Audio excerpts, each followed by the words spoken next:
एक अच्छी घटना याद है संगीता दीदी सुनना। वो तो एक साधु बाबा मोहल्ले में आए, एक लड़के से पूछा, बोले बेटा अपने मोहल्ले में भगवान कृष्ण का मंदिर कहाँ है? तो लड़का बेचारे स्कूल जाने के फिराक में था। बोले महाराज जी आप ऐसा करो, आप सीधा जाना, सीधे जाके बाएं पलटना, बाएं पलटना एक बड़ा सा जो मंदिर दिखेगा वही भगवान कृष्ण का मंदिर है।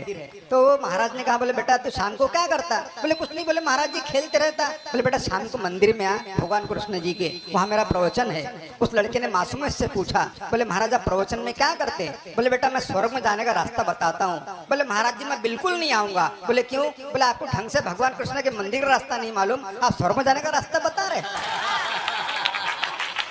जिसे जो रास्ता मालूम रहे उस रास्ते पे चले।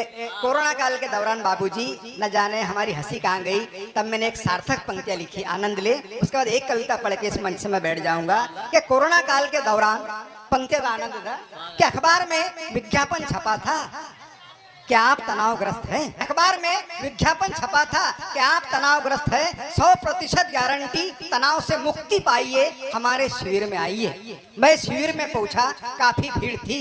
एक आदमी कुर्सी पे बैठकर कुछ लिख रहा था मगर तनाव में दिख रहा था। मैंने पड़ोस में बैठे व्यक्ति से कहा, उसे देखिए शिविर में आकर भी कितने तनाव में दिखता है। पड़ोसी ने कहा धीरे बोलिए, वही आज के वक्ता है। वाह वाह। जहाँ वक्ता ही परेशान हो वहाँ आसपास से हंसी को ढूंढे। तब किसी ने दो अच्छी पंक्तियां लिखी है कि फांसी पे चढ़ते हुए कैदी से न्यायाधीश ने कहा अपनी अंतिम इच्छा बताइए। कैदी बोला जज साहब मेरे बदले आप लटक जाइए। मेरे दादाजी, मेरे पिताजी, मेरे बड़े भाई सभी पुलिस विभाग में है। हमारे खानदान में मैं अकेला कवि हूँ। कभी कभी तो मेरे पिताजी मुझे गौर से देखते, आखिर गलती हुई कहाँ। एक दिन मेरे पिताजी ने मुझसे कहा, गोयल बाबूजी, बोले बेटा कवि सम्मेलन तो रात में रहते, दिन में पुलिस की नौकरी कर ले। मैंने कहा बाबूजी ठीक है। मैं पुलिस के भर्ती में गया तो कमिश्नर साहब ने मुझे ऊपर से नीचे तक देखा और बोले क्यों रे मद्रासी, तेरे हाथ अगरबत्ती पैर मोमबत्ती, फिर भी तो होना पुलिस में भर्ती। तो मैंने कमिश्नर साहब से कहा, मैंने कहा साहब मेरा सिर्फ इतना है कहना, मैं तो ये बताने आया कि मेरे भरोसे पर मत रहना। वो साहब मुस्कुराए, एक कांस्टेबल को बुलाए, उसके हाथ से टेप लिया, मेरे छाती से लगाया। बोले मद्रासी छाती फुलाओ। अपनी छाती फुलाई। बोले बताओ देश के लिए क्या कर सकते हो? मैंने कहा कमिश्नर साहब मैं अपने देश के लिए अपने खून की आखिरी बूंद तक दे सकता हूँ। साहब खुश नहीं हुए, फिर टेप खींचा, थोड़े ऊपर लगाया। बोले मनोज छाती और फुलाओ। मैंने अपनी छाती और फुलाई। बोले बताओ देश के लिए क्या कर सकते हो? मैंने कहा साहब मैं अपने देश के लिए अपनी जान तक दे सकता हूँ। साहब खुश नहीं हुए, फिर टेप खींचा, थोड़े ऊपर लगाया। बोले मद्रासी छाती और फुलाओ। अपनी छाती और फुलाई। बोले चलो अब कोई ऐसी बात बोलो जिससे हमारी भी छाती फुल जाए। मैंने कहा सर 2 लाख तक दे सकता हूँ। साहब ने तुरंत कहा सिलेक्ट। उतने में एक कांस्टेबल आया, बोले आपका चयन हो गया मद्रासी जी, आपको 30,000 रुपये महीने की तनख्वाह मिलेंगी, पहनने के लिए 2 वर्दी मिलेंगी और एक क्वार्टर। मैंने उस कांस्टेबल से कहा आज संडे का दिन है, एक क्वार्टर में क्या होता?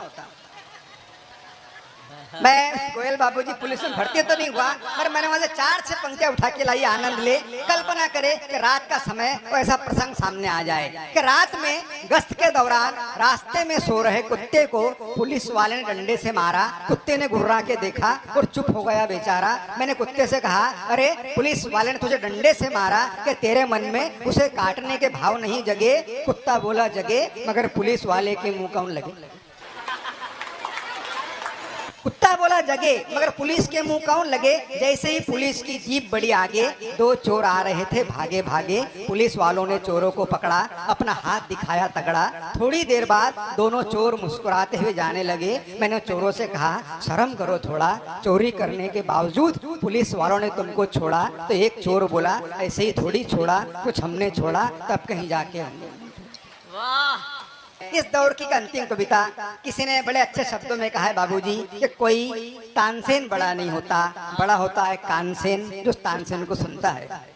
आप सुनने वाले बड़े हैं, हम टीवी के कलाकार बड़े नहीं है। इन पंक्तियों को मैं सम्मानीय मेरे दादा आदरणीय अशोक नागर जी के चरणों में सौंपता हूँ। जो बड़े वो श्रोता होते हैं, मैं आपको सिद्ध करके बताता हूँ। 6 दिन पहले मैं इंदौर गया था, समय बहुत कम बचा था। संचालक ने कहा शॉर्ट में कविता पढ़ना। मैं मंच पे खड़ा हुआ, मैंने कहा 4 पंक्तियां सुना रहा हूँ, चौथी पंक्ति पे आपकी तालियां चाहूंगा। एक बुजुर्ग खड़े हुए, बोले मद्रासी चौथी पंक्ति सुना। बाबूजी मैंने जल्दी जल्दी में चारों पंक्तियां सुनाई, वो बुजुर्ग उठकर मंच पर आए, बोले मैंने आपको सब टीवी के मशहूर कार्यक्रम वाह वाह क्या बात में सुना था, आज यहाँ सुना, क्या लिखते हैं आप? मैंने उनके चरण छुए, मैंने कहा बाबूजी बहुत बहुत धन्यवाद। बोले नहीं, मैं पूछ रहा हूँ क्या लिखते हैं आप?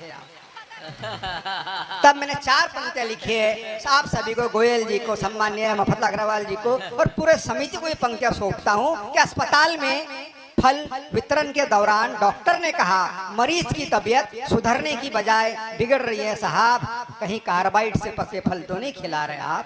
वे बोले कमाल है, मैं अपना जन्मदिन मना रहा हूँ, बाजार से लाकर ताजे फल खिला रहा हूँ और मेरे जन्मदिन की खुशियाँ गम में बदल रही है कैसे? और मरीज से बोले क्यों रे, ताजे फल खा के तेरी तबीयत बिगड़ रही है कैसे? तो मरीज ने हाथ जोड़ते हुए कहा बाबूजी आदमी मन के स्वभाव के सच्चे होना चाहिए, फल बाजार के नहीं, फल करनी के अच्छे होना चाहिए, फल करनी के।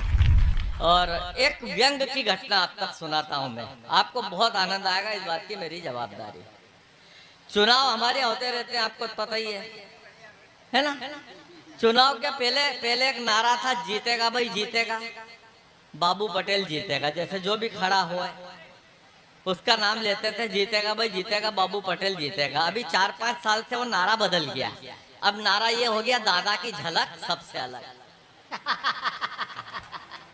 दादा 3 महीने से नींद आया हो तो भी दादा की झलक सबसे अलग, सबसे अलग। दादा अनपढ़ अंगूठा टेक हो तो भी दादा की झलक सबसे अलग। अब वो लड़के चिल्ला रहे दादा की झलक सबसे अलग, चुनाव चल रहे थे, दादा की झलक सबसे अलग। वो दादा भीतर गया तो बाहर नहीं आ रहा, तो एक लड़के को बुलाने भेजा, दादा को बुला यार, कब तक चिल्ला, दादा की झलक सबसे अलग।